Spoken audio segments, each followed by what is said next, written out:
Well, hello there. It must be Sunday, which means it's time for 3 questions and you get 3 answers in exchange. I think that's a good deal now, don't you? And it's an AnimeGod500 special. Yeah, he's kind of corrected me on a few things. He doesn't want the whole AnimeGod500 rebirth. It's just AnimeGod500. Okay, dude, that's what you want. Here's your 3 questions. What's your favorite Sonic game soundtrack? That's a good question. I'd say it's a tie between Sonic 360 from 06. I know there's people say call it Sonic 2006, but to me that's always been kind of a generic copycat thing. It's like, oh, let's just nickname it the year it came out. I'm like, I just call it Sonic 360 because it was the first Sonic game to come out on the 360, so it's like, okay, no-brainer, Sonic 360, yeah. And Sonic Unleashed. Loved the score for not just the levels from the Chinese inspired theme level.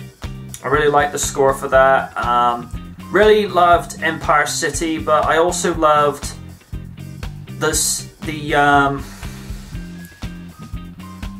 think it was some levels that were done for the Arabian Nights theme level.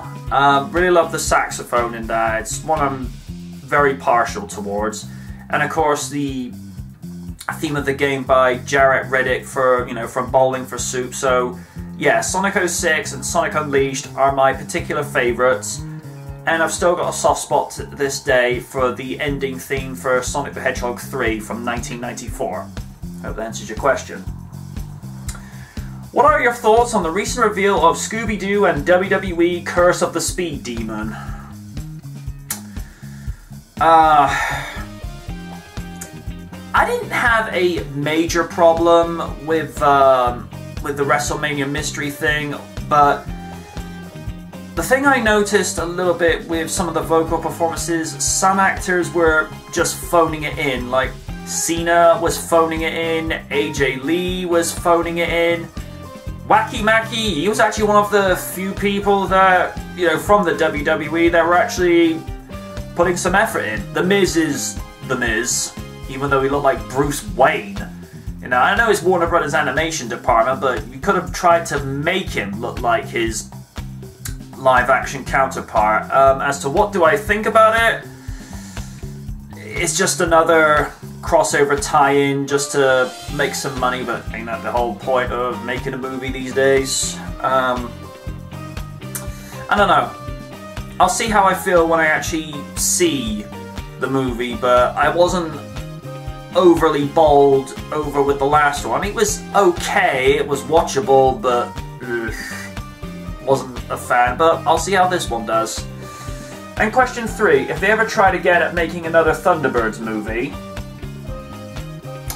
don't tease me, how do you think it should be handled? Well, first of all, none of the writers, producers, directors should come within 1,000 miles of a script for a new movie. If anything, this is what I think they should do, take the current writers of Thunderbirds Are Go and let them write the movie. Because so far, they have managed to do in one season what that movie couldn't do. I mean, granted, with tag, as some people affectionately call it, although the episode runtimes were reduced to 20 minutes, they were able to develop and really nurture their characters and the formula so that people could get to know them a lot more. With the movie, the people who made that didn't have a clue whatsoever. In regards to everything else, if they were willing to reprise their roles once more, I would definitely get Sophia Myles and Ron Cook as Lady Penelope and Parker respectively, because they were one of the few good aspects of that movie. The other good aspects, I really love the visual effects. A lot of people confuse visual with special. Special is anything that happens on camera or is practical. Visual effects is what is done in post-production. See, Nick Nugent tells you these things, people, and you don't listen to him. He is the Nuge, for a reason. But the other thing I wouldn't do, I wouldn't try and jump on the Spy Kids bandwagon. That, you know, there's a reason why some things are trend setters and others are trend followers. I mean, with what Jerry Anderson did 50 years ago, along with Sylvia Anderson, we miss you, by the way. They pioneered Super Mario Nation and small screen effects to the point where you thought, that looked good. That looked good.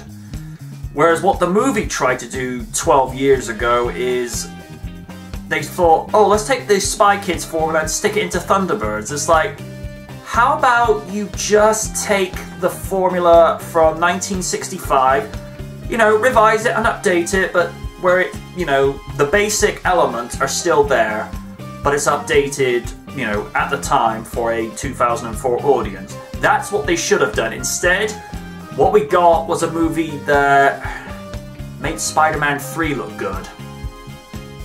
And yes, I went there, but to answer your question, long story short, that is what I would have done. Take the writers from TAG, let them write the movie, and, you know, as far as the visual effects go, with Milk VFX and Keyframe Studios, let both of them work on it.